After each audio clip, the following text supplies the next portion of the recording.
Formula E has some history in Italy. The first race in Rome was back in 2018. The races here have thrown up plenty of thrills and spills over the years. Oh dear. Oh, it's chaos. That is the bus stop chicane and it's become a car park. Lopez was pushed into the wall. After the restart, Jaguar's Mitch Evans was hunting down DS Techeetah driver Andre Lotterer for his and his team's maiden FE victory. He's got to go for it. It's too far back. Surely there's contact and Lotterer, is he in the wall? Evans is through. Evans is in the lead of the race. Mitch Evans through the final corner to win the Rome E-Prix for Jaguar. Delight in the Jaguar racing pit, and they've now taken a victory finally.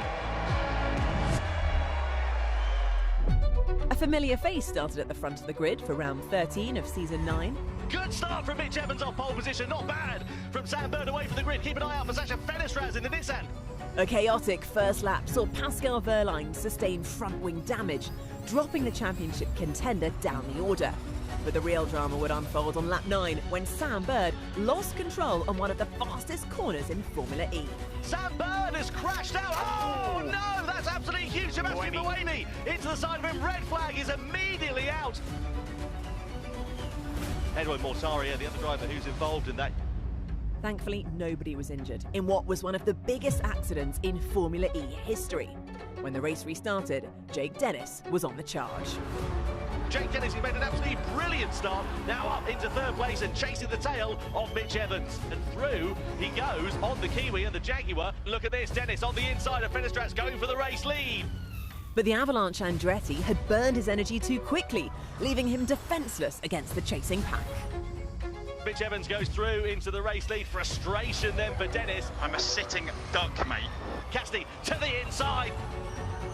Across the line comes Mitch Evans to win for Jaguar. Who's the king of Rome? Jaguar! Yes! Moving on to the next day, the championship was heating up. Evans, Cassidy and Dennis all had their eyes on the prize. The Hankook Rome E-Prix is underway and it's a good start from Jake Dennis. Immediately crosses over to try and thwart the charge of Nick Cassidy. Look at Nick Cassidy now, all over the back here of Jake Dennis. Dennis going defensive on the run up in towards turn 7. Side by side they go. Cassidy on the outside. Oh, Mitch Evans go! And over! Disaster for Envision, disaster for Jaguar on lap 2. What a drive it has been from the Avalanche Andretti driver. Led every single lap and he comes across the line to win round 14. What a drive from Jake Dennis. Absolutely perfect.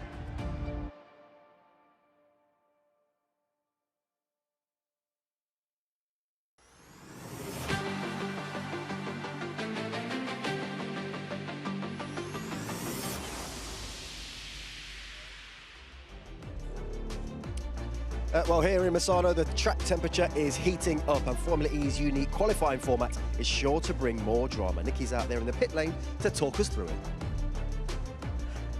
Yeah, I just wanted to remind you of the qualifying format. And although over the course of the weekend we've been saying qualifying isn't critical, just a reminder, there are 3 championship points available for pole position. And on 2 occasions in the past, the title has been decided by less than 3 points. So it is pretty important when you think of the bigger picture. Now, the cars will go out in 2 groups, Group A and Group B. They've got 12 minutes each to set the fastest time possible. We can take a look. We've got the odd numbers from the championship in Group A, the even numbers in Group B. Of course, Antonio Felix da Costa, yesterday's race winner, who was disqualified, is in Group A. Pascal Wehrlein, his rival teammates, in Group B. But the top 4, the quickest 4 drivers from each group will qualify into the duels. Then we have this fantastic head-to-head moment in the quarterfinals. The fastest driver from each quarter goes through to the semi-finals, and then there is a head-to-head battle for that final. A reminder, the likes of Dan Ticktum, who qualified down in P15, finished P4, and Jake Dennis down in P17, actually managed to finish on the podium in P2. So lots can change from qualifying during the race, but let's hear from Kroon, who is with Jake Dennis from yesterday. I'm joined by Jake Dennis. I want to go through yesterday's race because it looked pretty chaotic, and by all accounts, we're going to get more of the same today. Yeah, definitely more of the same. So I think we're going to try and give you a bit of an insight to what's actually going on from a driver's point of view. So you started 17th. Started way back in the jungle. Turn 1 and mainly lap 1 was just all about survival mode, and I think generally everyone did a pretty good job of not having too much contact here. It's sort of single file, or 2x2, sorry, and just, picking up a place here and there. Biggest thing for me was to clear Dan quite quickly. He obviously had a different strategy, and then I'm already with Norman, who started 13th. So we get a couple more laps in, and you're now, there's a whole mess up front. Like, at this stage, I just want to show to people at home, you know, you could see there's a gaggle of cars, but you're in the cockpit. This is unusual, right, for any other form of motorsport. Yeah, exactly. And like, what's your mindset when you're seeing all of this in front? Is it still survive? We're early in the race, just want to keep... It's definitely sort of surviving, because if I take the lead now, it's not going to give me much use. But the biggest sort of analogy I can give to you guys is like, you know, when you're on the motorway and you try and pick your best line. So you're looking like, not just in front of you, but maybe like 6 or 7 cars ahead to see which line's going to be the best. And that one looked like it was quite promising, but obviously didn't quite work out. And then here, let's get to lap 12, because suddenly it's like the seas have parted for you. Weirdly, on the racing line. Exactly, it allowed me to brake super late, and it just sort of shows how much energy coasting we're actually doing. Like, when we're all doing the same sort of thing, it doesn't look too bad. But when someone actually goes flat like that and passing 4 cars, and now I'm in the hunt. Like, now I'm like, out of the jungle, there's a lot more energy saving going on here compared to, say, P10. And we saw a couple of your title rivals lose their front wing. This was Pascal Wehrlein running into the back of Jean-Eric Vergne. Can you understand? I mean, for me, watching the commentary box, I thought, well, he's just misjudged it, and it's clearly a mistake from him. But can you sort of sympathise how that could happen? I mean, I can definitely sympathise. Obviously, that instance there is obviously he has just plainly misjudged it. But there's a lot of times where you get this Constantina effect. And the thing is, you're trying to like look forward and look in your mirror, because you get, you know, the suicide guy coming from like 15th to 5th in one straight, where you have to allow room for. And it's a challenge right now for us on races like this. And finally, towards the end of the race, everyone then pulls the pin. At some stage, everyone decides you've got enough energy to go. You went for a late attack mode. And now this sort of turns into more conventional motor racing, isn't it? The lap times are like 7 seconds faster. Yeah, now it's super fun. You know, there's just enough energy saving that you can still make the moves, but it's not absolute chaos. We decided to go for a late attack. It actually wasn't really on the cards. But the way the race played out, it sort of happened. And it ended up working out. You know, we ended up finishing 4th behind Jev to get the P3, which ended up being P2. Are we going to see more of the same this weekend? I think you will. I think the first sort of 5 to 7 laps will be very slow, just as slow as yesterday. But the point where, you know, where you saw Da Costa really go for it, that will just happen maybe 5 laps earlier, and then you'll see some really nice racing towards the end of it. Excellent. Thank you very much. Thank you. Always great to hear from Jake Dennis there. Well, after yesterday, we can look forward to some incredible day of racing here for round 2 of this double-header in Misano. So it's time to send you to our commentary team of Corinne Tunduk and Tom Brooks.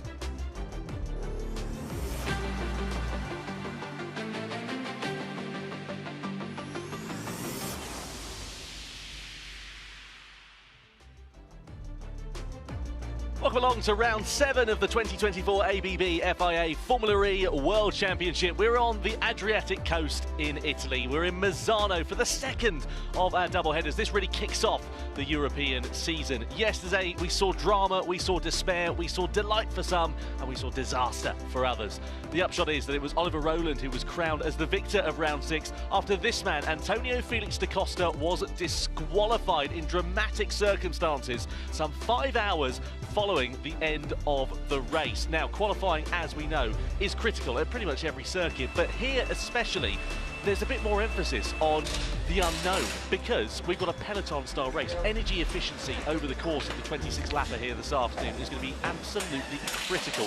So keen to see what is going to happen, and here is how it is all going to go down. We've got 2 groups of 11 drivers each. Group A is about to come out on track now as the green flag flies, and we'll have a 12-minute session for Group A. The top 4 from this group will progress forwards into the duels. Same for Group B, and then we'll have the quarterfinals into the semi-finals, and then we'll go into the finals and the fight for pole position.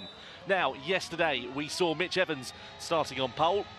Alongside him was Jean-Eric Vergne on the front row of the grid. But this man, Antonio Felix da Costa, he'll be looking forward to springing into action and not letting what happened yesterday dampen his spirits as he heads out onto the circuit in Group A qualifying. Very much looking forward to this one. DC, given the fact that da Costa's had a bit of a mare over the last sort of 12 hours or so, he's going to have to put this one behind him, get out on track, get the job done. Absolutely, and I think I like what you inadvertently did there by saying dampening his spirits, because the spring is part of a mechanism called the throttle damper, so it would all into the driver operational parts of the car. But as we know, no performance coming from that. He needs to just focus on his own personal performance. Clearly, he was able to manage his energy and manage the traffic extremely well yesterday, but he needs to manage his lap time. He's got 2-3 tenths down on his teammate in morning practice. Yeah, he was. You know, I think qualifying has been a bit of a bugbear this season, isn't he? But I think, you know, our Tom, he's a wordsmith, he is. He's numero uno when it comes to coming up with these amazing turns of phrase. That wasn't unintentional, Lisa. It was well thought through. You know, I had been practicing that. I was just sat here thinking, what can I say that would work quite nicely? And there you go. Anyway, on board with Oliver Rowland. He now has won a race so far in 2024. He'd been the bridesmaid, but never the bride so far. As a result of Da Costa's disqualification, he was crowned as the victor from round 6 yesterday. It does still mean that we continue our stat of 6 different winners in 6 races, though. Yeah, the benefit of being the bridesmaid, though, is you don't have to deal with the inevitable divorce. You might have to deal with the bridezilla on occasion, though. Okay, back to on-track action. This is the fun bit for drivers, particularly, isn't it? When you go, you know, maximum performance, out trying to deliver your fastest lap time.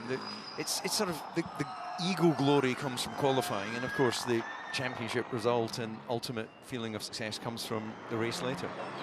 Yeah, especially on a weekend like this where you know that really qualifying position is beneficial in terms of A, the 3 points that you get to pole, B, starting in the top 8 and then being in the duels gives you a sort of safety blanket on the opening lap when it all is a bit tight.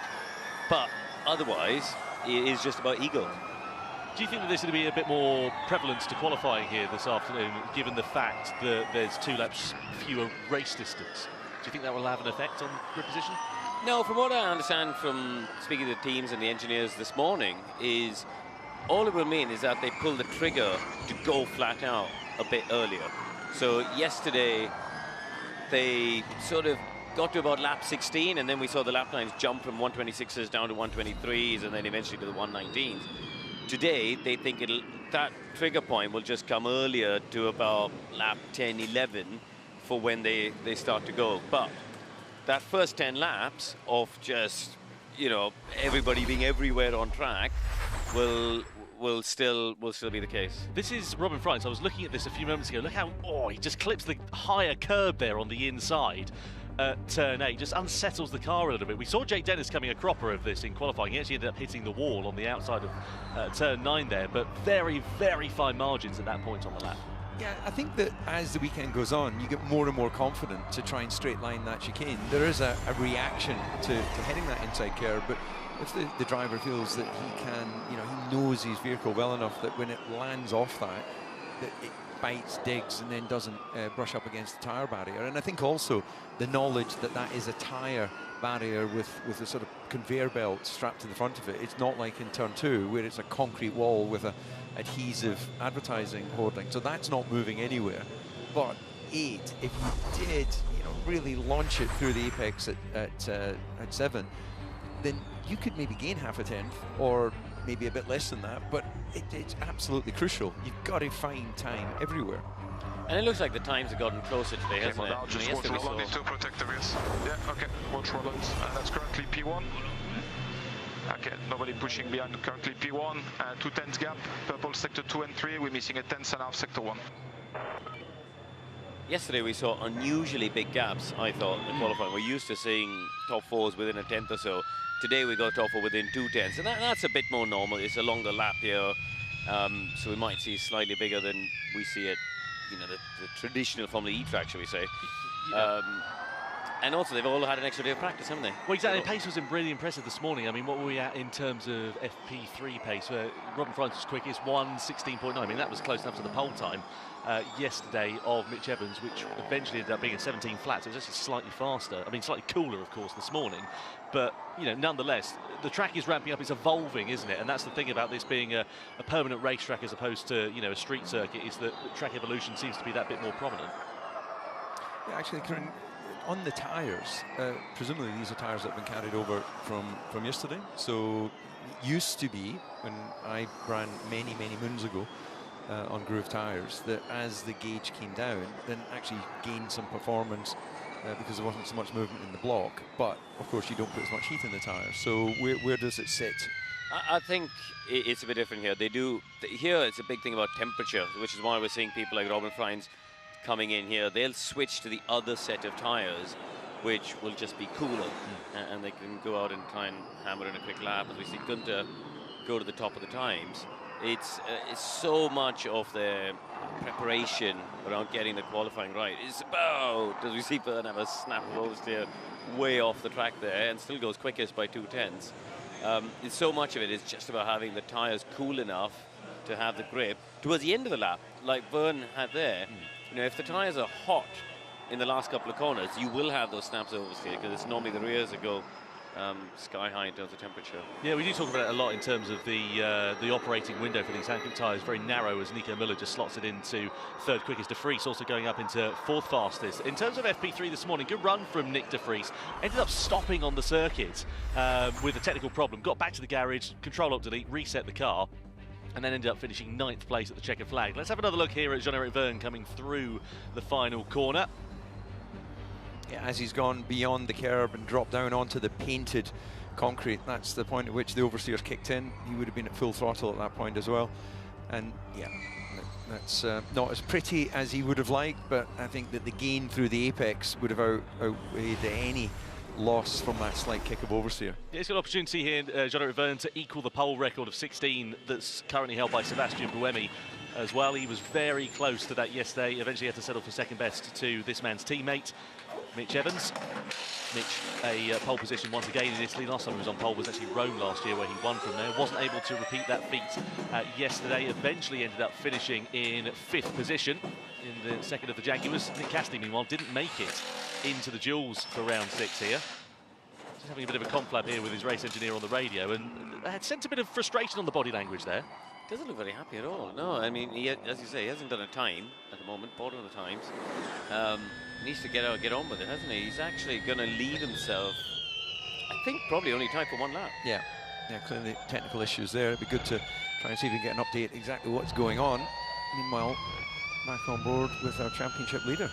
Drove brilliantly yesterday.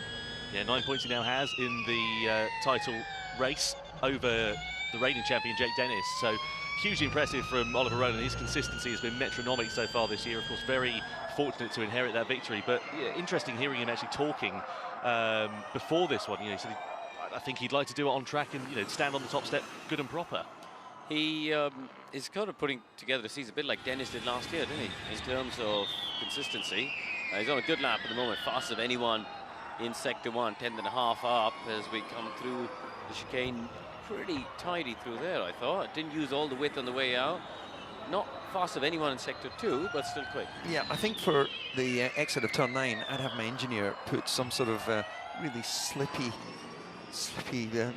lubricant on the side wall of my tyres, just so I could skip off the side of the conveyor belt that covers the tyres there. So final runs now beginning to come in. Top 4, interestingly, all in the pit lane as Tictum goes third quickest. What's this going to be here for Oliver Rowland? He goes up to second then, so good lap time for the championship leader. 2.5 minutes now remaining of this session. Cassidy is now out of the pit lane. As we said, hasn't set a representative lap time, so it's kind of now or never for him. What about Antonio Felix da Costa? What's he going to be able to do? Only 7th fastest for him. Norman Nato aiming for the line as well. Indy Andretti goes up to 3rd. Not bad, but yeah, still plenty of opportunity. You can see just how late they're braking. Did somebody just go off at the first corner, kicking a bit of dust? No, it's Da Costa getting out of the way. So he's doing the right thing there, just getting out of the way of other cars. So people like Da Costa and Rowland have gone early enough to give themselves a lap to cool the tyres down and go again. Looking at the apt Cupra there, weaving around, as is Cassidy. They're doing a prep lap. So what that means, they're going out of the pits, but instead of trying to hit the lap time on the first lap, they've given themselves, this minute and a half to do a lap at about sort of 70% pace, do a bit of weaving as he's doing now, and just get the tyres into the right window. It does put pressure on them because it means that they've only given themselves one lap to deliver the performance. And what we saw yesterday is it generally took 2 laps to get those tyres, into that right operating window. So it's pressure time here for Nick Cassidy and his engineer Phil Ingram. No, but when you say 2 laps, I think this is where every team is different, and the track has changed, the track has evolved, and they would have learned from practice this morning that they are still doing 2 laps, except that they're doing a a lap that is not at 100%. Right. Because they feel that is the best way to get the and often that's to do with front tires.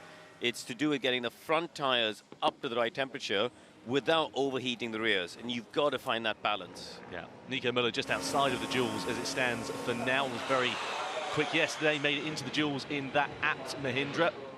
Let's see whether he's going to be able to do the same here with time now beginning to count down. Drivers on their final flying laps. There's having a look at the sector times and see whether anything good is going to start to come in. That little flick through there of all the team principals and engineers shows what a sort of handing over of the baton. You know, these team members play such a huge role in the operational side of the team, but once they're in this situation, they're just spectators. They're there watching and hoping that the drivers find the confidence, find the balance, and then find the lap time to take them through to the next part of qualifying.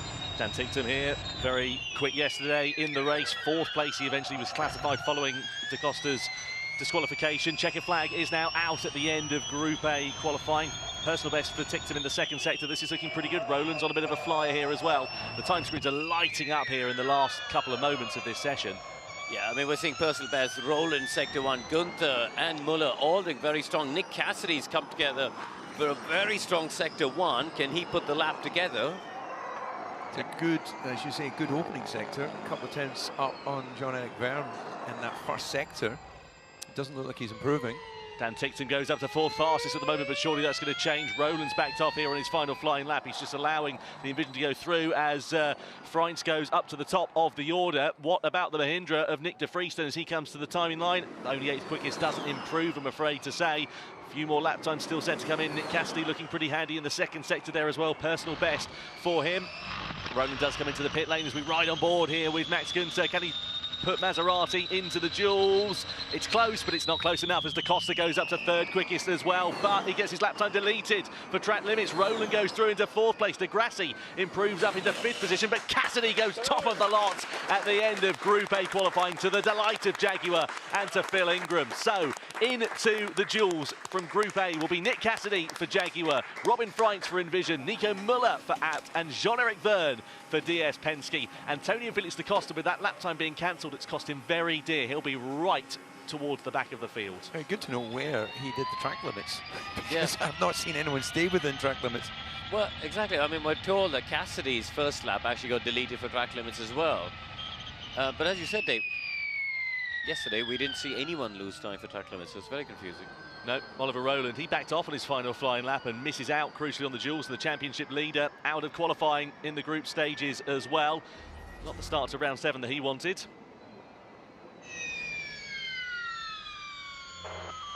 Here comes Nick Cassidy as well. What's the best I could do? Cast on the gas, cast on the gas. P1, P1. Cass on the gas indeed. What a flyer from Nick Cassidy. Pressure on him, and, well, he delivered. The mark of a very comfortable racing driver in that Jaguar. Let's have a look then, shall we, at results from Group A qualifying here in Misano for round 7 of the E-Prix. Nick Cassidy, Robin Freins, Nico Müller, Jean-Eric Verne are the 4 drivers that make it through. Oliver Roland backed off on his final flying lap, but it cost him dear, unfortunately. Maximilian Gunther also misses out in Maserati's home race. Lucas de Grassi, Norman Nato, Dan Ticktum, Nick de Vries, and also Antonio Felix da Costa not making it through. Da Costa's lap time cancelled, presumably due to track limits, right at the final stages of that session. So the man who finished first on the road but was latterly disqualified from round 6 yesterday will be right towards the back of the field, giving him quite a headache going into the race here this afternoon. Well then, our attention does now shift over into Group B, but not before we have a look at Oliver Roland. So he backed off on that final flying lap, and I think we're going to find out why. He overcooked it at turn 8, and the lap time was gone. Yeah, sent it and didn't just give him the confidence it was going to respond to turn in, so bailed out. That's cost him an opportunity to move through. So here's Da Costa's track limits infringement on the final lap. Snap of oversteer, doesn't he, just going through 4 there. Runs him off onto the apron. But we've seen other drivers going as wide there, I'd have thought. I think he must have upset someone coming into the weekend. He really has. And nothing's working out for him, despite a good lap time. I don't see whether that would have gained him a great deal. I think it might be the final corner, actually, as well, that's probably not helped him there. But we saw Vern do that earlier. That's a very good point, actually. Either way. Confused I am. So am I. Well, lap time disallowed for Antonio Felix da Costa, out of group qualifying, unfortunately, for the Tag Heuer Porsche driver, as the Italian fans soak up the sunshine here.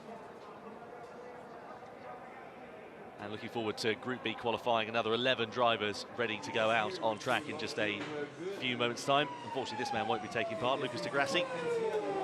It's a bit of a shocker of a season so far, has Lucas di Grassi. Unfortunately, 1 point on the board for him, courtesy of yesterday. Here is Group B then of qualifying. So you can see Jake Dennis, Pascal Wehrlein, Mitch Evans, Sam Bird, Stoffel Van Dorn, Sebastian Buemi, Jake Hughes, Sasha Fenestraz, Sergio Sette Camara, Eduardo Mortara and Jehan Deruvala in there. So the two McLarens, well, they were quick in qualifying trim, and they were actually quite quick in racing trim as well. Sam Bird unlucky with that puncher, which put him out of contention, and Jake Hughes, as we know, was right in the mix and then ended up being disqualified from qualifying. So he'll be hoping for better fortunes here as the green flag is out and we get Group B qualifying underway.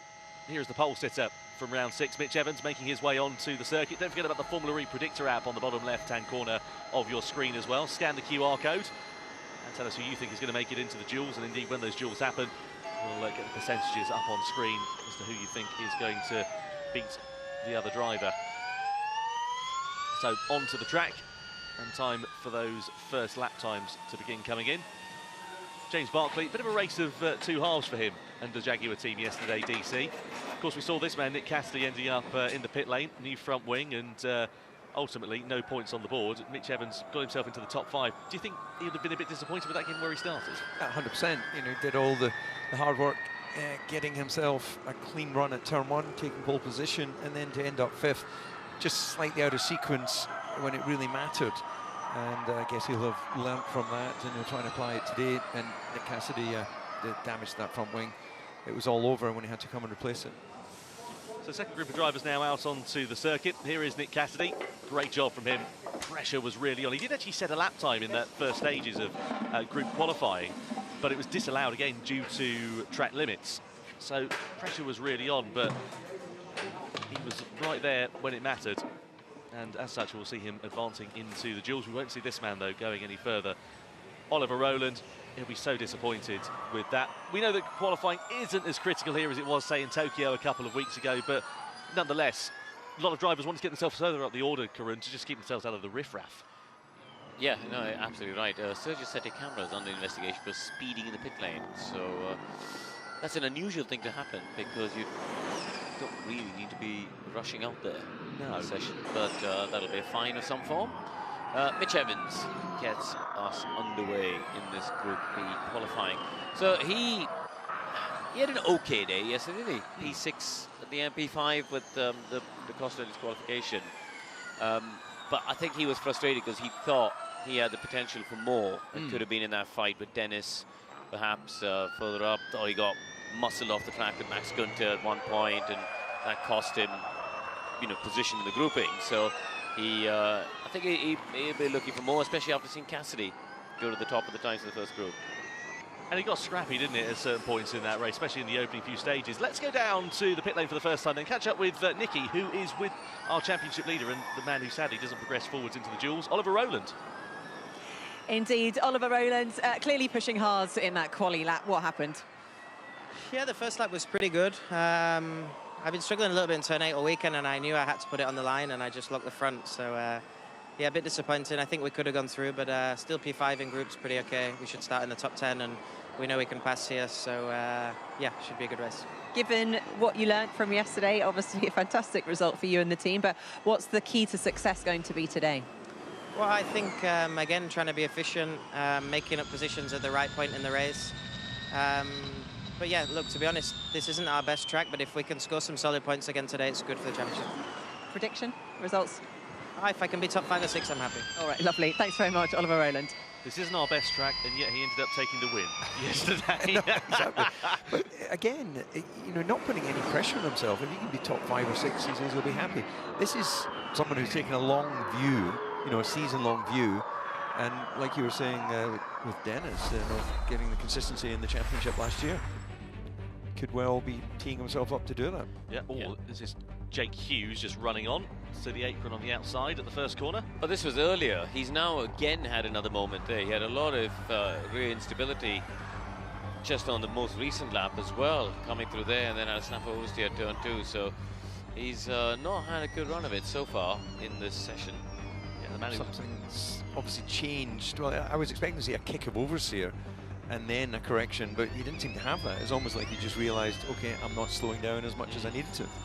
It's interesting when we have these double headers as well, because we often see, let's look to Diria, for example, you know, we saw Jake Dennis winning on the Saturday. On the Sunday, he was nowhere, and it's amazing how these circumstances can change overnight, given the fact that seemingly on the outside it doesn't look like much has changed at all.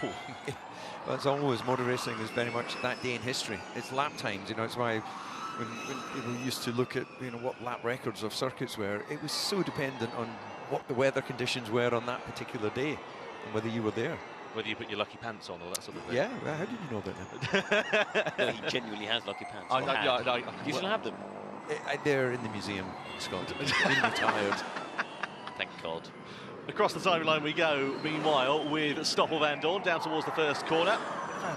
Again, rear instability going in towards that first corner. Just a slight snap of oversteer and a bit of a correction from the former champions from Season 8.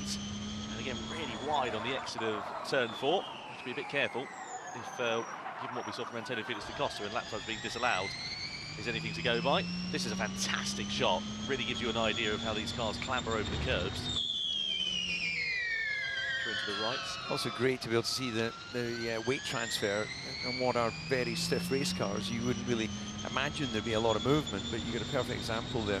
There'll be a little bit of movement in suspension, a little bit of movement in the sidewall of the tyres, which is another way they control the spring rate. It's not just the mechanical element, the tyre is part of that.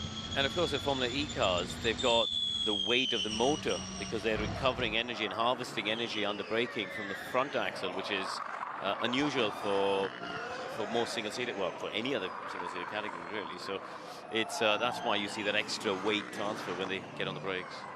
A few quick sector times coming in. Stoffel van Dorn's on a personal best. He's currently 10th fastest at the moment. Hasn't got a time on the door. This will be his first banker in the session. Let's see where he goes. He's up to 3rd quickest, so not a bad start to the session for him. Just 2.5 tenths shy of the quickest lap set by Sergio Sette Camara. That's not bad at all from Sette Camara. What about Wehrlein? He goes to the top of the pile now, into the 1:17s for the first time in this session. Sacha Fenestraz there in the second of the Nissans. He needs a big weekend. He's seen Oliver Rowland take 4 consecutive podiums, including, of course, that victory yesterday in round 6. Meanwhile, Fenestraz has only scored points on 1 occasion. Yeah, I had an error T8 in the braking zone. I thought I had BBW passive, but it was just maximum pressure. So turn 8 was shocking from my side. That's interesting, actually, because he's been complaining about the brakes all weekend, Jake Dennis. BBW, by the way, stands for brake by wire. So that's obviously the braking system that's involved in the car. They traditionally use a lot of front brakes. They've only really sort of built rear brakes for emergencies, effectively, these Gen 3 Formula E cars. They don't actually have that much stopping power, but he's been struggling with the feel of that, not only this weekend, but throughout the entirety of the season so far. As a driver, DC, when you've not got the confidence on the brake pedal, how critical is that? It's the backbone of your lap time. Braking, there's so much lap time in braking. You know, some people may think it's about how committed you are at high-speed corners, but even if you're in a corner that somebody takes flat and the other one doesn't, there's marginal gains there. It's all about that confidence and coming from your VMAX down to whatever the lowest speed is. Gain a huge amount of time there, and the driver's been able to get the weight transfer, be able to have the confidence to not lose the rear on that early phase of the braking, and then blend off the brake into the apex, because you've got what's called the turning circle in the front axle. If you're asking 100% braking and then you ask for some turning as well, you've got to come off the brakes, otherwise you're going to overload the front tyre. Much nicer from Jake Hughes at the start of this lap. He hasn't actually got one representative on the board at the moment. He's the only one of the 11 drivers he hasn't. Exits out of turn 4. Let's see what it's like on the run down in towards turn 5. Looking okay. This is, of course, the man who was so close in the fight for pole position yesterday. Unlucky to miss out, and then ultimately ended up being disqualified from qualifying due to his fire extinguisher not being turned on. So he'll be hoping for much better fortunes. Let's see what it looks like in the first sector. It's a 27.6, so that's only about 900ths of away from Pascal Wehrlein. So it won't be setting the timing screens alight, but it will be getting him a little bit further up the order. This is what our virtual race engineer thinks here, Karun. Lap times expected to reach the duels 18.1. What are we now with Wehrlein? We're at 17.9, so it's going to have to come down a little bit. Yeah, but I think if you compare to the first group, that's sort of where they were, weren't they? You know, the 17.9 was the benchmark even in the first group, and the Penske car of Jean-Eric Vergne did an 18.0, so that seems about right. Wehrlein, Van Dorn and de Reuvel are all in the pits towards the end of this session. They're surely going to be going out for one flyer right to the very end as Hughes pops it into second quickest in the Neon McLaren, picking up the pace, just under a tenth of a second now to the deficits of Pascal Wehrlein as we run on board with his teammate Sam Bird, who goes up into fourth. Just 2.5 tenths of a second away there as well. So at the moment both Neon McLarens are through, but the lap time's now coming in thick and fast. And as soon as I say that, Mitch Evans goes and puts in his best lap time of the session, knocking out Sandberg for the time being. Jake Dennis, problems with brake-by-wire. We've heard him on the radio throughout this session. Goes up into third fastest. A couple of minutes now remaining here, and this is where we're expecting the times beginning to begin to tumble as the track begins to ramp up and the pressure begins to build. Here with Sacha Fenestraz, 7th fastest for him. If we look at his grid positions so far in 2024, he's only been inside the top 10 on 2 occasions. That was in Mexico and in the second race in Diriyah back in January. So needs a strong result here, does Fenestraz, especially given the expectation from his teammate on the other side of the garage. Yeah, that was his build lap there onto his actual time lap. To see how he commits to turn 1. Looks okay through there. Need a bit of instability going in towards the right of 2. Sounded like he clattered something there. There was a little knocking noise. Did he touch with the rear left? Maybe, I wonder. I wouldn't say. It's a bit tentative this so far. There's suddenly going to go purple in the first sector, isn't he? But no, he doesn't. Yeah, he's about nearly 2 tenths of a second away, isn't he, Fenestraz, in that first sector? So time to improve for Fenestraz. Just, doesn't seem to have the confidence in that car compared to what, you see what Roland was doing. He's throwing it into corners. Fenestraz, a lot more, as you say, tentative. Which is strange, isn't it? Because Fenestraz last year was a really, really strong qualifier. That was his strength. And Roland has arrived into that team where Fenestraz was last year, and it's completely shown him up so far this season. And I think you said before, Fenestraz needs a big result really this weekend. He does, yeah. He's going to have the eyes of the Nissan bosses watching over him if he's not too careful. And as you say, strong qualifier last year, got pole position in his debut season in Cape Town. What is it going to be for Fenestraz? As you can see, the second times haven't exactly been lighting up. As he comes to the timing line, is it going to be a chance for the duels for Fenestraz? No, it is not. Only 5th fastest for the French-Argentine driver. And the face of Tommaso Volpe, the team principal for Nissan, says it all. Both Nissans out of the group stages of qualifying. But now Jake Hughes on an absolute flyer. This is where he was so quick yesterday. Purple in Sector 1, purple in Sector 2, down in towards turn 12. And this is looking pretty handy from the young Briton with the Neon McLaren outfit. And he's not the only driver who's set to improve as well. Personal best coming in from his teammate Sam Bird and also Season 8 champion Stoffel Van Dorn. Around the final corner here with Hughes. What's it going to be for him? Second fastest he is. He's going to improve. Surely he's going to go top of the pile. He does by nearly 3.5 tenths of a second. That is hugely impressive from Jake Hughes right at the very end. And Van Dorn gets up into 3rd quickest there as well. Puts Dennis onto the bubble. Are we going to see any more improvements in time? Buemi doesn't improve, but Bird does and knocks out reigning world champion Jake Dennis. So it's the 2 Neon McLarens who make it through. Big slip and a slide there for Sergio Sette Camara as he comes to the timing line. And as such, he doesn't improve, but it is going to be from group qualifying then through into the duels. Jake Hughes for Neon McLaren, Pascal Wehrlein for Tag Heuer Porsche, Sam Bird, and then Stoffel Van Dorn. Jake Dennis does not make the cut. Likewise, Sete Camera, Fenestraz will be disappointed with that. Team radio for Dennis. From my side, the tyres are done, and that lap was as perfect as I've done all weekend. Well, he's saying that the tyres are done, so he's obviously overheating them. And despite the fact that was as perfect of a lap as he's done all weekend, it was near enough half a second off the ultimate pace set by Jake Hughes. We were expecting a 1:18.1 to be the cut-off time for the duels. It was actually a 1:18.052, and it was 21 thousandths of a second. The difference between Van Dorn and Dennis not making it through into the duels. But delight for Jake once again as he comes back into the pit lane, and he'll be into the duels for a second successive round here this weekend. Likewise his teammate Sam Bird, so not a bad start to the day for the Neon McLaren team. Let's see whether they're going to be able to convert that not only from a quarter-final appearance, but maybe into a semis, possibly even a final appearance. You never know what might happen. That's the way that it works in Formula E. So Bird then back into the pit lane. Second oldest race winner in Formula E after taking victory in Sao Paulo at the age of 37 years and 67 days. Yeah, copy that. Good improvement, sector 3. So overall sectors, it's 1/10 to Jake, sector 1, 1/10 to Jake, sector 2, 1.5 sector 3. But yeah, good improvements, mate. Well done. Stephen Lane, race engineer there for Sam Bird. Just communicating where the improvements were made there, DC. Yeah, it's always slightly sobering information when it's in comparison to your teammate. When it's someone else on another team, you can go, well, you know, whatever. They may have found something that's working, but if it's a 10th in each sector, that's just confidence, isn't it? You know, Sam Bird knows how to drive, but just not as confident to attack the corners, and that, you know, manifests itself in a 3/10 difference in overall outright speed. Body language said it all there for Jake Dennis, not managing to make it through into the duels, unfortunately for him.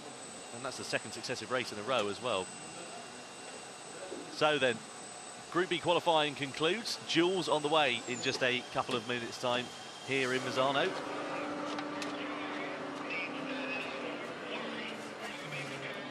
The driver's now back into the pit lane, and the wait begins as we get ready for the quarterfinals to take place here. But let's have a look and just get confirmation of the Group B qualifying results then. So Jake Hughes, Pascal Wehrlein, Sam Bird and Stoffel Van Dorn make it through into the duels. Sadly, we say goodbye to Jake Dennis, to Sergio Sete Camera, to Sacha Fenestraz, Mitch Evans, crucially down there as well. Missed that in the Jaguar, the pole sitter from yesterday. Sebastian Buemi, Eder Mortara and Jehan Daruvula not making it through. So not only one big hitter with Jake Dennis, but two big hitters there with Mitch Evans. What a difference a day makes. And he was half a second off the ultimate pace set by Jake Hughes as well. I mean, that's a fortnight.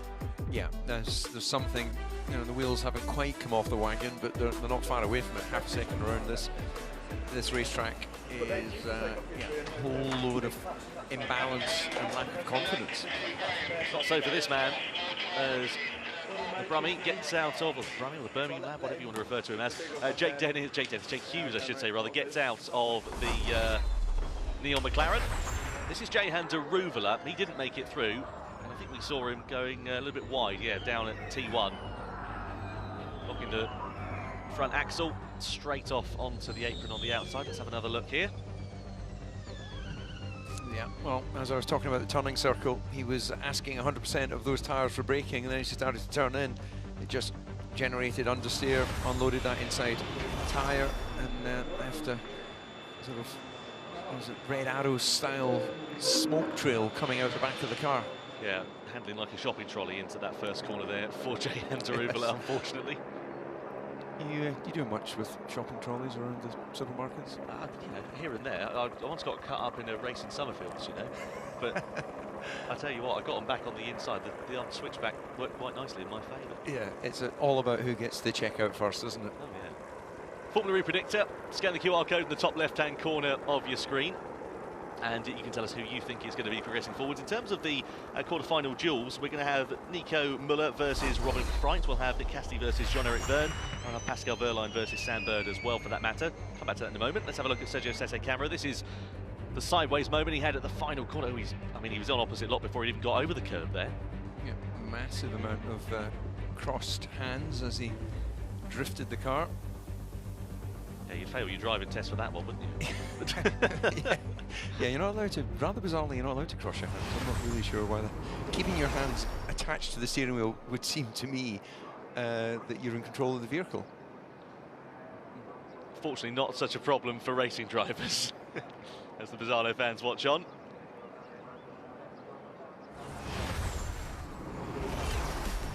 Right, so that's groups A and B done in quali. We're going to be heading back to the duels very soon. But loads to get through there, Katie. I think we're going to start with the Nick Cassidy, putting in a great lap. He put himself under a bit of pressure as well, didn't he? He was in that garage for a while, sat there, came out, warmed up the tyres, but got the job done. Yeah, I think he actually originally went P2 and then got the lap deleted for track limits. So obviously he was frustrated in the garage. Then I think they went out on a slightly different strategy. As Karun was saying, they had an extra prep lap, which made him only have one chance, basically, to get the time. Yeah. Obviously does it, manages to go through P1. Yeah. But yeah, confusing a bit in there for Dak as well, having his time deleted for track limits. When we saw Vern, I think his fast lap was with the snap oversteer. It looked like they were on a similar line. If we were looking at that being in the last corner, I think we need some clarification on where that was, because it didn't look like he did anything that different, to be honest. He didn't. I know someone who might be able to give us that clarification, actually, Katie, because I think Karun can give us a bit more information on those track limits. I can answer that question, so let's go to Nick Cassidy. This was his first run, which got deleted. Now, if we just watch him on the exit of turn 14, what the drivers have been told is that at any point on the exit of 14, and keep in mind, keep up with me, it's different at different corners, but at 14, they've got to have two tyres in contact with that red and white curve. That's a terrible straight line, but you get the gist of it. And looking at Da Costa's lap there, he, like Cassidy on the one I've just shown, went off the track. So as we see, and Katie mentioned, he had that snap there when he came off the curb. But quite clearly, he's way beyond the red and white bit. And that is unfortunate for him, because it's different, as I said, different corners. Let's go to Cassidy's final lap, which put him to the top of the times. And if we, for example, I'll just move it along so we get to turn 4, you can see at this point, they're allowed to go beyond it. So it is a little bit confusing for people at home and for us to watch, because the drivers have been told they can do different things at different corners, but at turn 14, they have to have two tyres in contact with the red and white curb. Yeah, really interesting stuff there from Karun, and all the stuff that you picked up on, Katie. Another part of Group A I wanted to speak about, Oliver Rowland. After a very good day, turned into a great day yesterday, moving up to the win. Couldn't quite get himself into the duels today, but didn't seem too concerned in the interview, I thought. Yeah, both Nissans, I think, missing out today. But as you say, it's not necessarily a track where qualifying is going to decide the race result. So as he said, if he can be in the top 5, he's quite happy with that, and he thinks he can manage the pace, progress through the track. Nobody really wants to lead here. We've got to remember that. So being on pole isn't the best place. Yeah, and Group B, McLaren, great session for them. First and third, Hughes and Bird. Yeah, I think Jake's going to be really happy with that. Obviously, he's now got to get through the duels. We saw him have a great first quali session yesterday as well. So I'm sure it's just about keeping it clean now and getting the job done, because I think he was 3/10 quicker. It was a flying lap. And making sure that fire extinguisher is turned on. I'm sure they've double-checked that this morning. Well, Jake Dennis as well was another one. I mean, we watched Jake, I think, go from, what, P17, was it, yesterday, to get himself onto the podium. Another one that missed out, but another one that I'm sure will just be sat there thinking, this, you know, I can do some stuff in the race today. Absolutely, yeah. It's what he does. You know, we've seen it so many times now in Formula E with Jake. He was saying on the radio then, you know, that was a perfect lap for me. I couldn't have done more. I think we heard him struggling with some brakes on the radio, so I think that's been their issue in the single lap so far. But as we say, it's really not an issue here on a track like this, because yeah, he moved through the pack perfectly yesterday, so I'm sure he can do it again today. I'm sure he can. Well, that's groups A and B done. We're going to look forward to the duels now. Loads to look forward to. So let's send you back to our commentary team of Karun Chanduk, Tom Brooks and David Coulthard.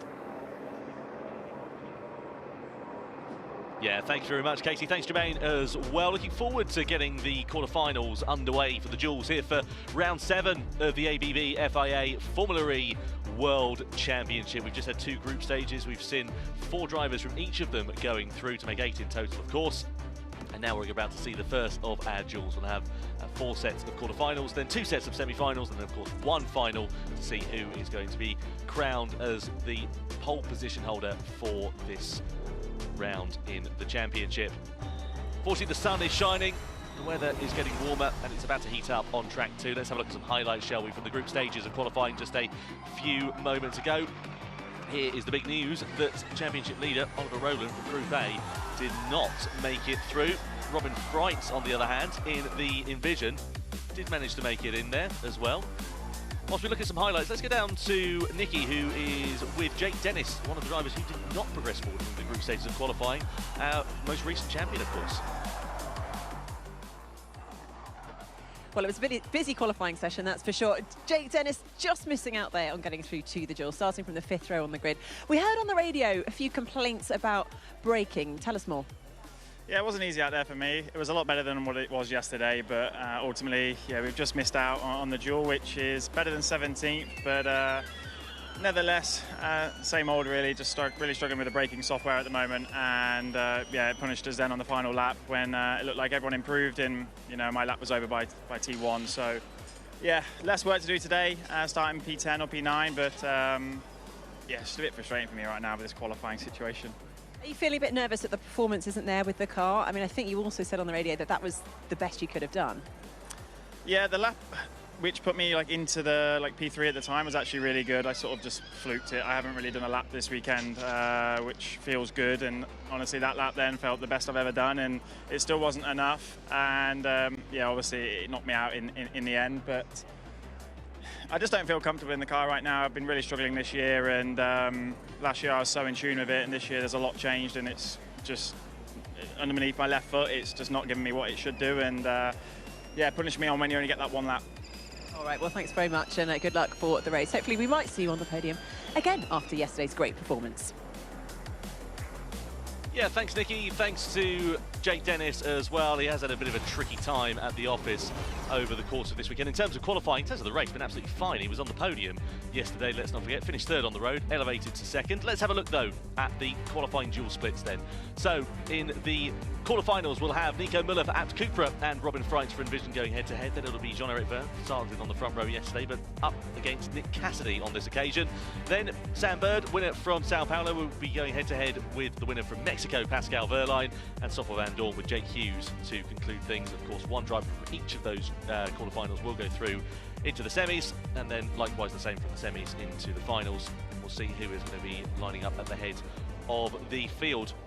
Looking forward to this one, and as seems to always be the case here in Formula E, DC, unpredictability right at the very forefront.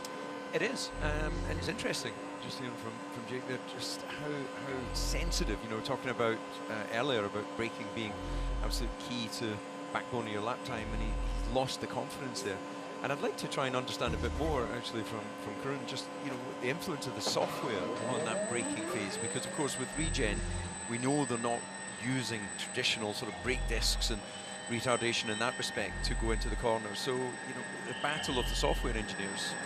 It really is a battle of software engineers, and that, you know, when the driver hits the brake pedal in the car, it's not like a conventional race car, because you've got this balance of really 3 elements. You've got the front motor, the rear motor, which then start working in reverse, basically, to add retardation, and then the front brakes. And you've got to get the software to get all 3 of those in alignment in order to give the driver stability. And if they're not able to get that stability, and obviously it changes in every type of corner. Turn 7, for example, you're braking and turning in quite an arc, and the way the software would work there would be completely different to turn 8, where you're braking in a straight line. And they've got to be able to tune the car and tune the software to give them that confidence. So the majority of the tracks that they go to, it would be a lot more traditional straight line braking. Yep. There's the combined braking force of carrying lateral and braking on a circuit like this. Yeah, I think so. I think, you know, this is certainly a wider track, and the Formula E cars, they're actually, you know, size-wise, they're not that big, so there is a lot of room for them to trail the brakes in, and the software will make a huge difference to that. Well, in terms of the predictor, 73% of you think it is going to go the way of Robin Fright over Nico Müller in this one. As we head out onto the track for the first of our quarterfinals, Müller heads the field in the Abt Cupra. We've got to work out which of the drivers here today is going to play their cards right, and which of them is going to fold under pressure as we head down in towards turn 5. Of course, only one flying lap here in these duels for the drivers, so only one opportunity to get heated to the tyres. Of course, same circumstances for everybody, so it's a bit of a moot point, but you know, still, there's not a lot of time to get your head in the game and get focused ready for this one and done part of the session. Yeah, that's part of the great challenge, though, isn't it?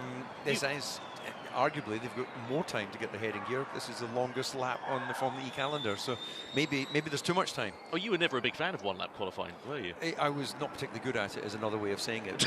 But, actually, I was fine until I think it was about race 4, the San Marino Grand Prix in that particular year, and then I had a wobble during that session, and I think I ended up qualifying like 12th or 13th. And then that just knocked my confidence. And then every race for the next few after that, I was like, well, I can't afford to make a mistake. And if you're thinking what you can't afford to do, you're not thinking about just, you know, I'm at one with the car. And it took a few races to sort of stop thinking about it. Well, Nico Miller leads the field across the line in towards the first corner then. Let's see what it's going to be like. A little bit wide almost into turn 1 there by the looks of things, but car looking relatively stable so far. He's really good at extracting the maximum out of this at Mahindra, which has been by far one of the most challenging machines to drive so far this year, if you go by the way of results. Robin Freitz, first time we've seen him in the duels since Diriyah back in January, and looking a little bit more settled through those first couple of corners. You can see Freitz there already with a bit of an advantage in just the first few turns, but we'll see what the scores on the door are once we get Robin through that first sector. 27.296 is the first sector time there for Nico Müller. Freitz at 27.253, so just 43 thousandths to the good of him. Yeah, both looking pretty tidy. I wouldn't say in the first half of that they've been overly aggressive. Down in towards 10, 11 and 12. Muller making his way through there, not taking as much curb on the inside, wants to be a bit careful of track limits. We've seen a few lap times disallowed so far in the group stages of qualifying, but which of these is going to progress forwards? Yeah, the one to watch out for is the last corner. So you've got to get a clean run through here, as Muller does, and he comes up to the line, set the benchmark of a 17.0. He's got an extra 50 kilowatts of power, of course, and Freins now coming up. He's got a big slide coming through the penultimate corner of 13, gets the nose into the apex nicely. Again, bit of oversteer on the way out, but I think that, yeah. He made a mistake. Exactly, the combination of all of that sliding just completely destroyed his final sector. Yeah, he really lost time in that final sector. He was a bit down by a 1/10 and a half or so in the second sector, and then dropped nearly half a second in the final sector. And, well, a picture paints 1,000 words here for Sylvain Filippi. Well, it wasn't in the final corner, he lost half a second, so I wonder if there was an actual big mistake down into turn 12. Well, this is Nico Müller in the at Cupra team radio. We are through, Nico. Yes! Come on! Good job, boys. That's the first time that Nico Müller's won a duel this season. And you can see what it means here to Thomas Biermeier, team principal for Abt Cupra. And we say goodbye to Robin Freins at this point. Now we move swiftly on to the second of our quarterfinals. Jean-Eric Vergne versus Nick Cassidy. A bit close to this one in terms of the predictor. 56% of you thinking it's going to go the way of Nick Cassidy. But given the fact that Jeff was on the front row of the grid yesterday, don't discount him at all. So, building his way through the final corner. Just in the background there, that was Nico Müller making his way back into the pit lane. Yeah, he's taking a very different approach here, Jean-Eric. Quite a slow outlap to try and keep the tyre temperatures down. It does feel a bit warmer than yesterday. I think already the track temperature about 3 or 4 degrees up compared to the same time yesterday, and they're having to protect these tyres to make sure they've got the grip, particularly in the final sector of the lap. Slightly deep, if anything, into the first corner there for Jev, and I wonder if that's going to just cost him a little bit of time. You can see him just taking a few bites at the cherry going into turn 5 there, just not looking quite as comfortable on the front of the car as he might like. Nick Cassidy, a bit tidier and a bit smoother. Seemed a bit deep into turn 5, I think, and a couple of tenths down. Yeah, lots of corrections on the entry to 7 as well. It gets hard on the brakes, does Jev, into the chicane. Nice and tidy through there. Looks okay for Jean-Eric Vergne at the moment. Cassidy 2.5 tenths of a second down. It's going to be difficult for him to pull that back because he's already on the back foot, so he's going to have to hopefully rely on a bit of a mistake from Jean-Eric Vergne here. Cassidy's catching slightly, but still 2 tenths of a second. Doesn't sound like a great amount of time, but in these, it is, well, an absolute couple of legs worth, if you will. Through the penultimate corner we go here for Verne then. Let's see what the double champion is going to be able to do as he comes around the final corner and comes across the timing line of 1:16.993. That's a very strong lap time from Jean-Eric Verne. I don't know if Cassidy's going to have a response to that. He was quicker in the second sector. He's going to have an almighty final sector, but he does. He out-qualifies Jean-Eric Verne by 32 thousandths of a second. That was absolutely superb for Nick Cassidy. Wide open mouth there for Oliver Turvey, and I don't think he can quite believe what Cassidy was able to pull back in the final part of that lap. Yeah, kept his head, obviously built the lap, and then nailed it when it counted. I think that's about tyre prep, though. You know, that keeping that grip, as I said, trying not to overheat the tyres in the first 2/3 of the lap is so important to make sure you've got the grip in the last sector. It was over 2/10 in just the last 3 corners of the lap. Let's have a look here then at Nick Cassidy. You can see he's been very liberal, shall we say, with the inside curb here, and he's right on the edge there, just coming through turn 7. Super slow-mo shot of him. Possible track limits we're hearing as well. Keep an eye on that, but at the moment, the time still stands. Let's have a look at the final corner. Ooh, okay. Ooh, that's a bit sketchy, isn't it? Well, it's not sketchy. It's if they apply the same rule as they did in the group stages, that's off. Yeah. Well, we'll see what happens then here as we're out for quarter-final 3. Now Sam Bird versus Pascal Wehrlein then.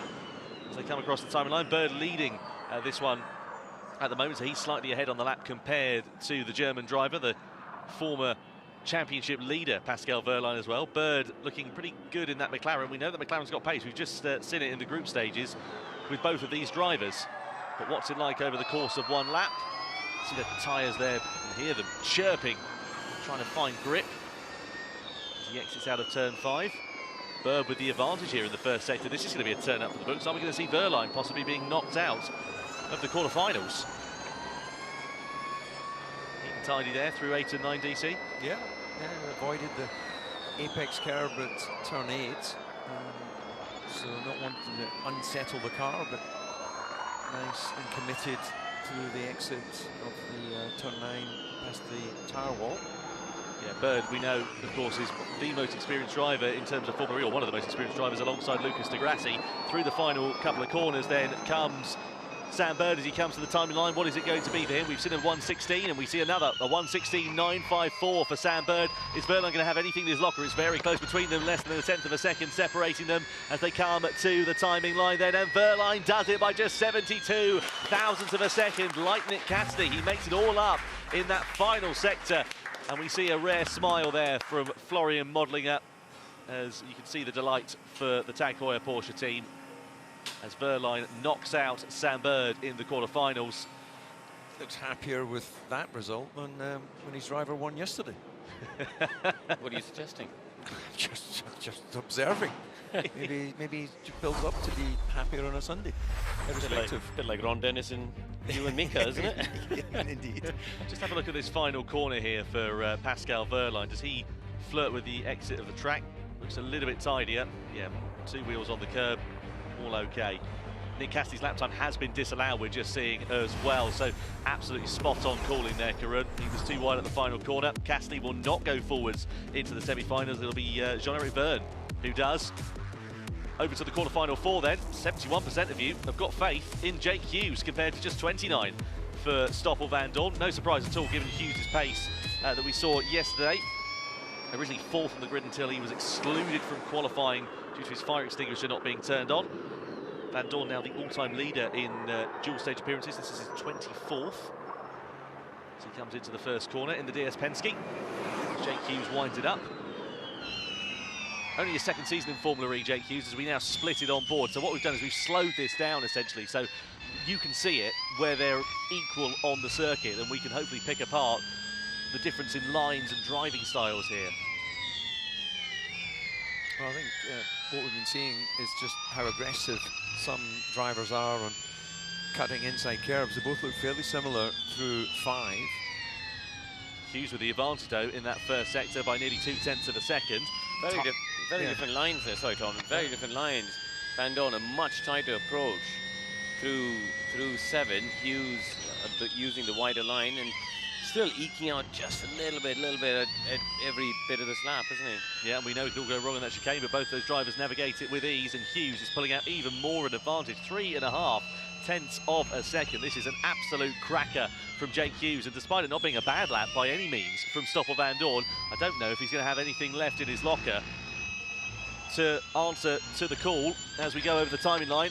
Stoffel Van Dorn is coming through the final couple of corners. Let's see what it's going to look like for the Belgian driver out of the final corner, and across the line he comes. It's a 1:17.094, but Jake Hughes nearly 7 tenths of a second. That is absolutely fantastic. Jake Hughes into the semi-finals with a meteoric lap, a 16.413, the fastest that we've seen so far this weekend. Yeah, well, if in doubt what to do, then just copy his lines.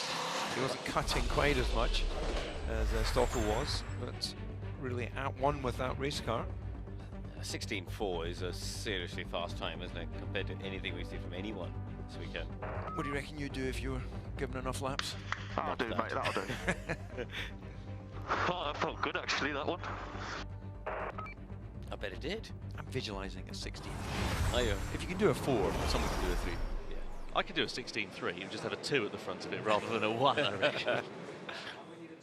Well, Ian James watches on then. One of his drivers missing out, Sam Bird. One of the others making it through in the form of Jake Hughes. Nick Cassidy, he'll be disappointed with that. Lap time disallowed due to track limits, but such are the fine margins that we have in Formula E.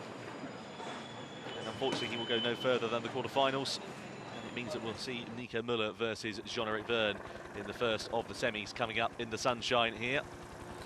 Well, looking at the times, this is Hughes' pole to lose. At the moment, the form book would suggest that, but the thing is, on these duels, it only takes one mistake, doesn't it? And also, as you go through it, you know, don't forget they're using the same set of tires. It's not like they use different tires for every stage, so they've got to try and make sure and hope that the tires are cool enough and they've got enough bite in them. But yeah, it's so far 16.4 for him. I mean, just looking at that graphic, it's 4.5 tenths faster than anything anyone else has done today. Yeah, well, the semi-final lineup then, you can see Nico Müller versus Jean-Eric Vergne, Pascal Wehrlein versus Jake Hughes. That is all to come here in Misano for round 7.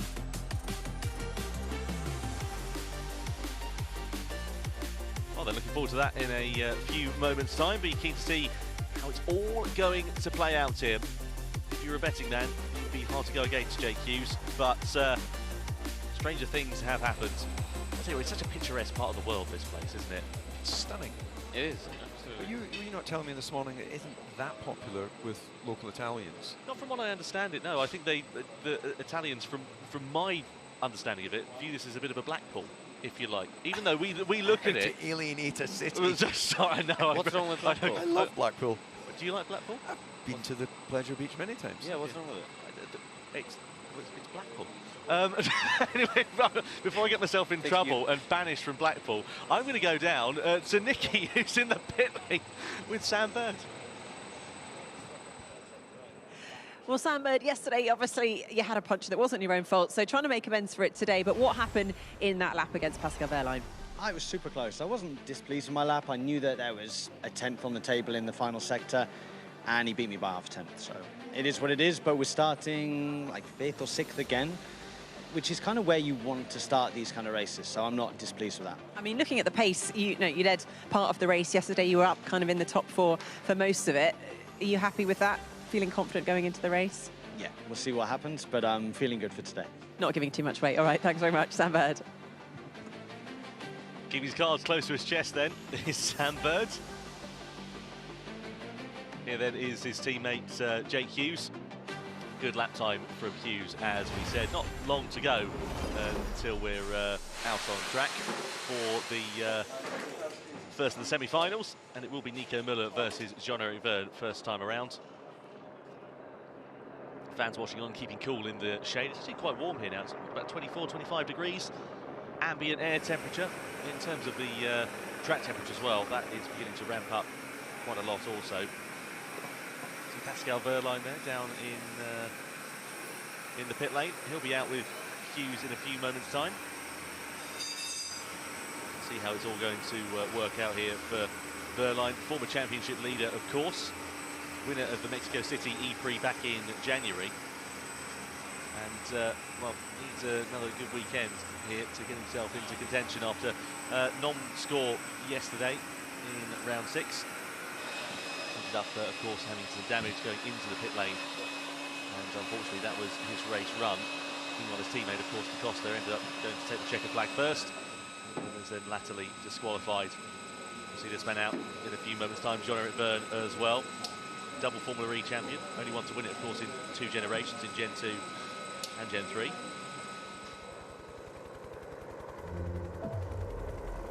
Don't forget about scanning the Formula E predictor as well as we get ready for the semi-finals. Just under 3 minutes now to go for this one. Nico Müller versus Jean-Eric Vergne. This is harder to call than you might expect here, DC, because Nico has put in some really strong performances so far this year. He has, but I feel that Jean-Eric has been, let's say, a little bit more consistent around this track so far this weekend. But Nico did deliver a lap to get himself in that position. So coming back to what you said earlier, I think it's about who doesn't make a mistake. And as Karun has highlighted, the ever-changing track temperature will be going up slightly. Tyres are, as they age, you get less gauge, so you've got less ability to put some temperature into them, which may be a good thing when they're complaining about going beyond their peak temperatures of grip. Yeah, this is Jake Hughes' fastest lap in the quarterfinals. You can see he was really leaving nothing on the table at this particular point. Yeah, see, a very different line there. He kind of straightens the car up as he goes into 6, where we saw Van Dorn really sort of try and hug a shorter line, which clearly gives you a smaller distance to get around the racetrack, but you compromise that entry speed. Jake, I think, is really focused on delivering maximum braking efficiency. Yeah, looking good for him as he comes through into these final couple of corners. And we've seen drivers there with rear-end instability, especially into these decreasing radius rights. No such problems, though, for Hughes there. No, it looks very visibly, to me, straightens the car to maximise his braking where he can. Yep, through into the final corner we go. Lots of curb there on the inside, not too much on the outside. We've seen more drivers flirting with the edge of danger there, like Nick Cassidy did. He got his lap time disallowed. But Jake Hughes, nice and neat and tidy. As he comes to the timing line then and takes the checkered flag. And here is the semi-final lineup, just to remind you once again. So the quarterfinals, we had Nico Müller versus Robin Freins, Vergne versus Cassidy, Bird versus Verline, Van Dorn versus Hughes. And the upshot is, it is Müller versus Vergne for the first of our semi-finals, and then Verline versus Jake Hughes for the second. Of course, only 2 of those drivers will progress forwards into the fight for pole position. And looking forward to seeing what that is going to be all about. Whatever happens here, we're going to have a new pole sitter compared to yesterday, because of course it was Mitch Evans who did not make it out of the group stages of qualifying. And here we can see Jean-Eric Vergne versus Nico Müller. 85% of you thinking it's going to go the way of Jean-Eric Vergne, just 15% favouring the Swiss. Let's see what is going to happen here in these stages. What's going on with Vergne's hands there as well? He's just stretching them out, isn't he? Doing a bit of Tai Chi or something in the car by the looks of things. Yeah. Could be trying to put Müller off slightly. Well, out onto the track then goes Nico Müller. Jean-Eric Vergne will have to wait a determined period of time and then he will head out. So, of course, those two don't come close to one another on the circuit and disrupt the other one's lap.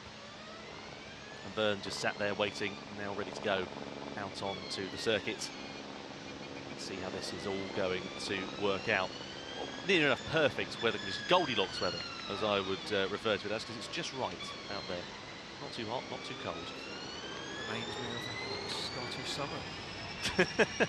In my dreams. Yeah, exactly. I was going to say. Do you know what? I've already alienated Blackpool. Let's leave that there, shall we? You almost fell for the bait. That's all right. I'm going to end up playing the pantomime villain there one day. I can just see it. Or Buttons or something along the lines of that. Pantomime villain is very lucrative. Well, you know, if it all fails in commentary, which given my current form, it's probably not far away from doing. Semi-final 1 then, about to get underway here between Nico Müller and Jean-Eric Vergne. Let's see how it will go here with Jean-Eric Vergne. See what the outlaps are looking like here. Vergne was quite conservative actually on his outlap in the quarter-final that we saw a few moments ago. Karun looking like he's pushing on a little bit more here. I don't know if it does look like he's pushing on a bit more. Well, getting a bit of heat into the tyres. Yeah, I think he's still, on the whole though, does seem to be taking the outlap slower than other people. My dash is frozen. Ah. The margin doesn't work anymore, the speed doesn't work anymore. That could be a problem, and maybe that's why he perhaps isn't pushing on as much as he needed to be. No, he's still got to just deliver the lap. Basically, if he's not able to, it is a bit of a concern because he won't have the information he may want in terms of the brake balance and the, you know, what we were talking about before in terms of getting the systems and software. But hopefully he can still deliver the lap time. What will be tricky is he won't get what's known as a lap delta, which is his lap reference to his previous lap, which the drivers often use as a guide. Doesn't seem to be hampering him at all at the moment. No, he's got a massive 7/10 in hand, so this is cue for the team radio to work and for his engineers to tell him, well, look, this is yours to lose. I'll put some race tape over it for the rest of the weekend. At this rate, 0.8 of a second is an absolutely meteoric advantage, and you can see just how prominent that is as Muller makes his way through. Whether Muller's made a mistake or something, the first sector he was 0.7 of a second off already. Second sector he was only 0.2 of a second away, so you wonder whether Muller made a bit of an error that we didn't quite see. With Verne comfortably to the good of the Swiss driver at the moment as they come through the final couple of corners. Through the left-hander, this is going to be an easy climb to the top here for Jean-Eric Verne as Muller makes his way through, and Verne a second faster. That is hugely impressive for Jean-Eric Verne, considering the fact the car didn't have the dashboard readout displayed as it should have done. Well, it hasn't hindered his pace whatsoever, and he does progress forwards into the finals for the second race in succession. You can see what that means there to the DS Penske team as well. Verne, of course, lost the duel final yesterday to Mitch Evans. Now he's got a chance for redemption. And Nico Müller, Team Radio. Oh God, what the Keep going, keep going. So that's what went wrong there for Nico Müller. He had a power cut. So it's all gone wrong for Nico Müller on his flying lap. Cost him very dear indeed. Yeah, I mean, you know, imagine you going off to make a cup of tea and power cut. That's pretty frustrating, isn't it, when you're desperate for one in the morning? Oh, that would really be a bad start to the day. Yeah, there you go. That's why I always keep a flask from the night before. Don't ever want to start the day without a cup of tea. Just don't lie. You press the bell and the butler brings it in. You know. Yeah, that's true. Semi-final 2. So Jake Hughes versus Pascal Wehrlein then. Wehrlein first on the road at the moment. As we look at Jake Hughes winding himself up, he's been in imperious form so far here today in Rimini. Is he going to reign supreme, though? That is the question against the former championship leader. It's a bit squirrely on the exit of turn 2 I like there. that, though. I like that. The aggression, the body language of the car telling me he's up for it. He's thrown it into these corners, isn't he? Wide on the exit of 5 there for Pascal Wehrlein, but looks okay. 27.1 is the first sector, so that's a pretty healthy time there for Pascal Wehrlein. It's just 0.3 of a second quicker than Jake Hughes. This is going to be a very close lap time if that first sector is anything to go by. Head down in towards turn 11 and turn 12. This can really make or break a lap, especially with that sausage curb on the outside. And Hughes is now beginning to build an advantage over Pascal Wehrlein in towards the last couple of corners for the Tag Heuer Porsche driver. And again, building still here for Jake Hughes. He was faster by 0.2 of a second in that second sector. Around the final corner comes Wehrlein as he comes to the timing line. What's the score on the door going to be? It's a 16.8, but Jake Hughes is absolutely flying in that neon McLaren. He comes around the penultimate turn. 2.5 is the advantage, unless he has a shocker of a turn 14. He's not going to throw this all away, and he's going to be in the fight for pole position. Gets it sideways, but what's it going to be? It's a 1:16.817. He lost time in the final sector, but he had enough in hand. And he joins Jean-Eric Verne in the finals for round 7 in the duels. He was quite lucky there because he only got through by 600ths, and it's a good chunk slower than what he'd done earlier on in this qualifying session. So, yeah, that looked like more relief on Ian James's face than joy. Let's have a look at this final corner then here. So he's going through into the left-hander. Oh, that was edgy. That was edgy. just 16.8, half tenth on Verline. Oh, that was about as close to the limit as you want to get, especially over a one-lapper. Yeah, he would have, assuming he has his lap delta, he would have seen he's going slower than his previous attempt, and that just psychologically is never a good thing. But he did enough, and he'll be ready for the shootout. Race engineer Alan Cox there. He was on the blower to Jake just a few minutes ago, informing him that he made it through. And now it's a case of back into the garage. I'd say have a cup of tea, but there's not enough time for that between the semis and the finals. Just take a breath and a breather, and then we'll get ready between this to see Jean-Eric Verne versus Jake Hughes in the finals. So here is how we got to this stage for round 7. In the quarterfinals, we saw Muller and Verne progressing forwards. They went head-to-head against one another, Verne reigning supreme and ending up into those finals. And then, of course, we had Verline versus Hughes in the second of our semis. And Jake Hughes, by the smallest of margins, despite that mistake at the final corner, progresses into the duels by less than a tenth of a second, just 53 thousandths of a second, allowing him the opportunity to get into the finals.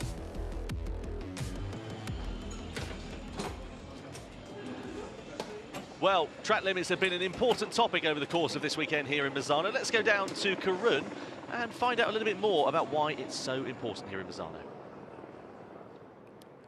I'm just going to use an example from what we saw earlier today. It was Nick Cassidy got his lap time deleted at the final corner in his run against Jean-Eric Verne. And although he was quicker, the time was deleted. Now watch Cassidy there on the right.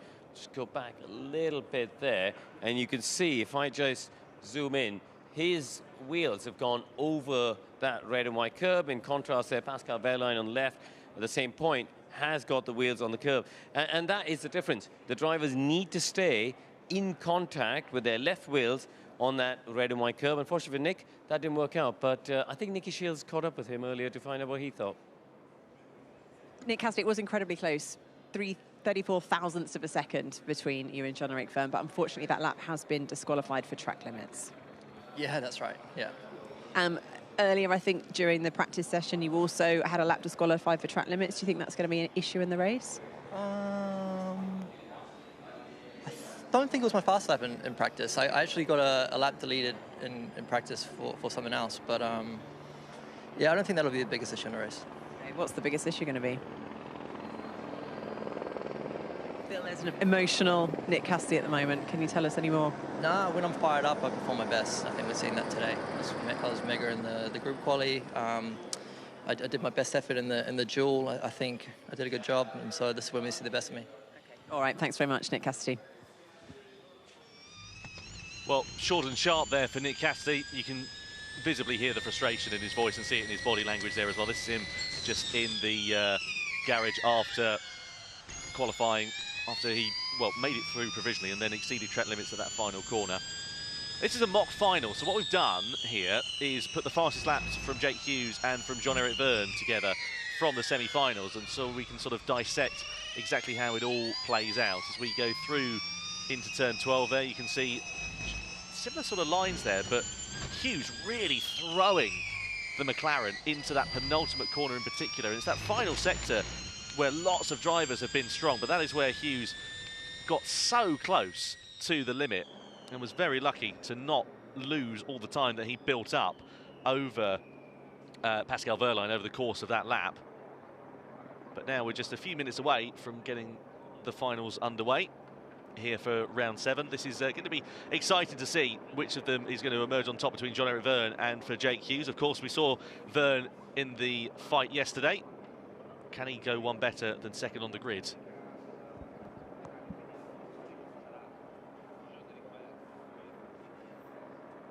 So then, ready to go for the final for round 7 of the duels here for qualifying in Misano. This is going to be hugely exciting to see how it works out. We've got Jean-Eric Verne for DS Penske versus Jake Hughes for Neom McLaren. One of those drivers will be starting on pole position for the very first time here in Misano. I understand that Verne got out of the car just for a quick comfort break a few moments ago, much like David Coulthard, actually. Enjoy yourself there? All good? Yeah, all good? no, I feel Lovely. good, feel Weather refreshed. outside nice, is it? Also, it's lovely. You check It's what a the lot tyres were warmer. like in turn 7 because I lost the rear left there, so